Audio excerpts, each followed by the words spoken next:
All right, so I'm doing a design blog, video blog, only after significant changes in the game that I'm working on. One of the things I've been doing in my free time is starting to toy with the idea of game design and building some kind of a game, a product that I can share with other people and maybe try to get published eventually. Who knows? That's ambitious thinking for the stage it's at now. The other day, I started writing down my notes, getting my ideas. My idea is for a space themed game, uh, kind of a cross between a Euro game with resource management and engine building and space exploration.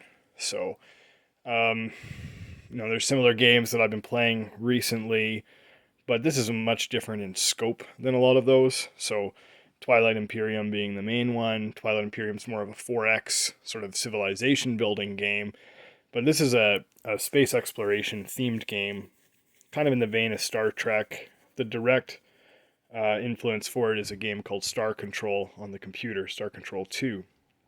So, just to go over where I'm at now, I'll talk about this is the main play area for the player.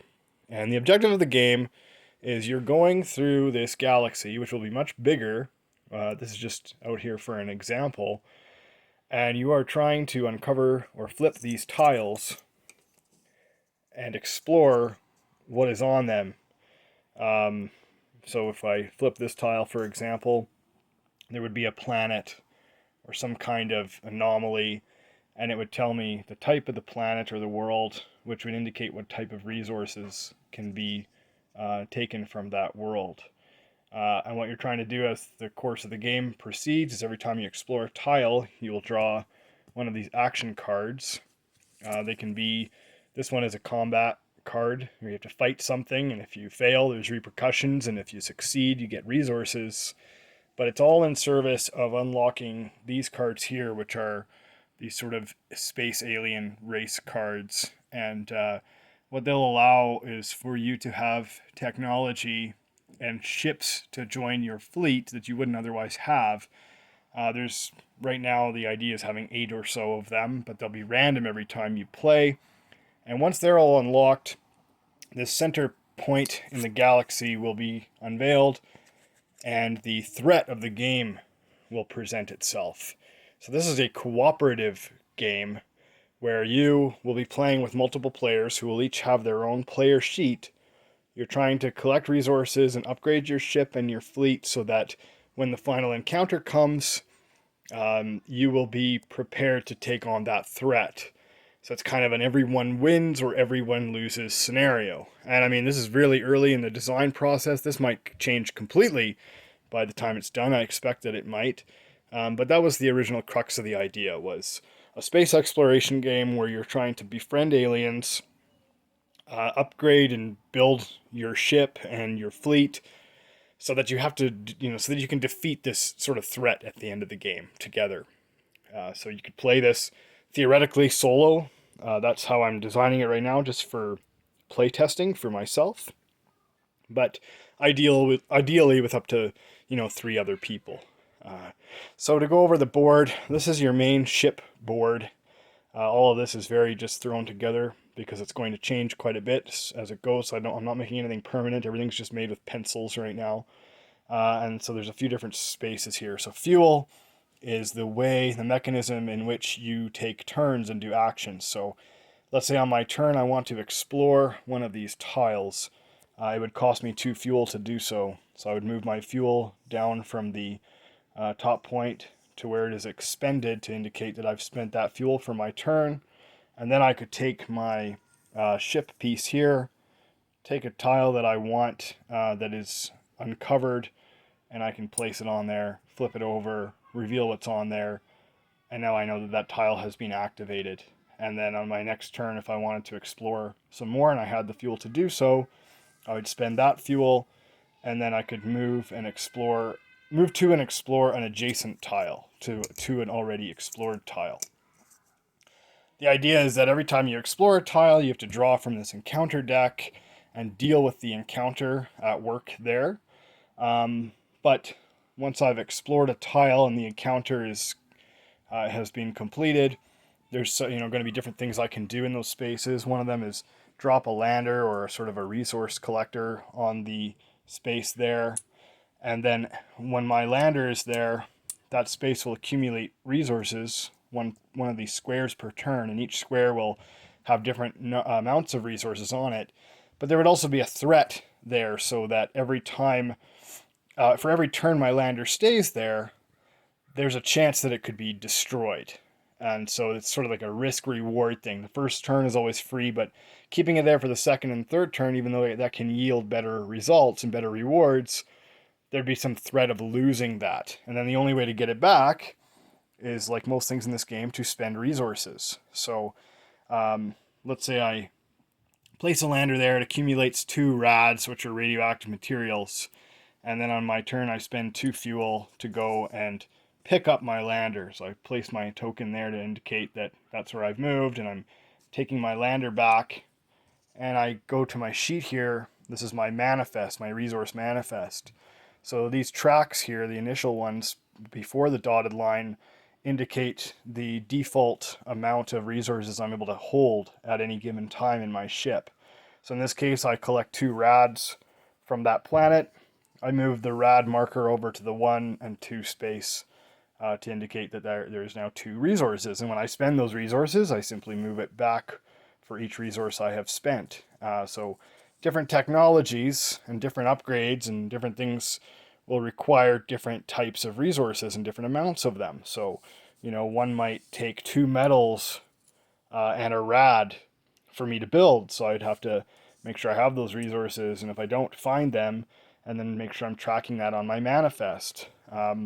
Gas is the most basic resource, the one you're going to have the most of, because it allows you to do certain things like restock your crew in your ships that you're carrying. So in a combat, if I lose ships, I'm going to lose these squares here. There'd be some kind of piece on them to indicate how many ships I have remaining. And I could spend gas at my starbase, which I would have to move back to using my fuel, to restock those ships to make sure that they're at full capacity so that they can fight again for me. And then gas, another way of getting gas is if I have fuel left over and I don't have enough to do anything specific. So for example, it does take 2 fuel to move, but let's say I have 1 fuel left and I have nothing to spend it on. Well, I can burn that fuel at the end of my turn in exchange for 1 gas. Or let's say I got destroyed and I don't have any resources and I need to get all my stuff back. I could spend a whole turn of just getting, changing fuel to gas. And now I have a lot of resources that I can use to, on the beginning of my next turn, stock my ships or whatever else it is that I need to do. So that's kind of the basic idea. Once you're out of fuel, your turn is effectively over. And these alien race cards are how you track time. So every time you explore, you draw an action card. You will place it to a spot on the right of the card, of the upside down alien race card. And when there are enough cards here next to that race card, it will be flipped over. And then you'll see, the alien race and whatever technology it has unique to it sitting on the card. When you pay a certain number of resources, so this one it needs 3 rads and 4 metals, you can then take that technology off of the card and you can add it to your manifest. So now you have those ships and any other technologies that might be listed on that. Maybe they don't have ships at all. Maybe you just get a technology from them. But the point is, you now have that alien race's ability. It's like you've made an alliance with them. They're now helping you.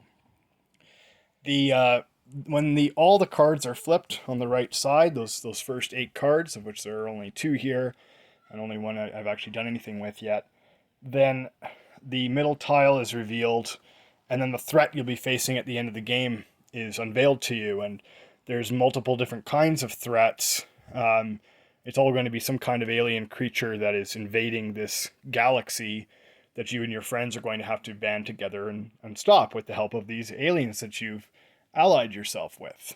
But as the then a new tracker will basically begin. They'll have its own unique card with a tracker, a time tracker on there to tell you how many turns it will be until it comes out. So at the end of the player's turns, when all their fuel's been expended and they go to restock their fuel, you would take your token and you would move it up one spot on that tracker, and then it would have numbers to indicate, how many turns are left.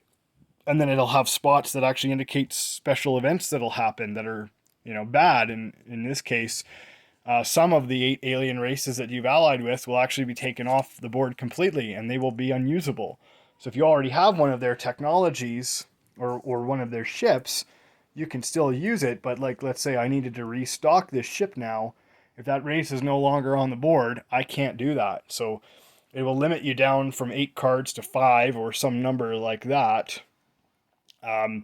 making it so that you can't rely on any particular strategy from game to game. It will change every time, and the mechanisms that threat have are going to be different every time as well. So you don't have time to necessarily prepare for any specific threat until near the end of the game. And so the last few turns of the game, since a lot of these tiles are going to be revealed and you're going to have you're going to have taken resources from them, and you're going to have various other technologies and things like that equipped to your ship, is going to sort of be rearranging your ship to prepare for the final battle. So maybe I want to sell my landers because I don't need them for resources anymore, and use the resources I get from them to, add another technology to my board here, and that sort of thing. I'd be able to do that. But that's kind of where I've stopped now. I'm going to leave it at that because it's getting a little longish. But those are my notes. That's what I've prototyped so far. There's no way of knowing how this is going to function mechanically till there's more here. But the player board, I think, gives me a pretty good starting place, regardless of if I wanted to keep this as sort of a cooperative experience, or even maybe change it later to something a little bit more competitive, like a lighter version of Twilight Imperium. So yeah, just signing out for now, and thanks.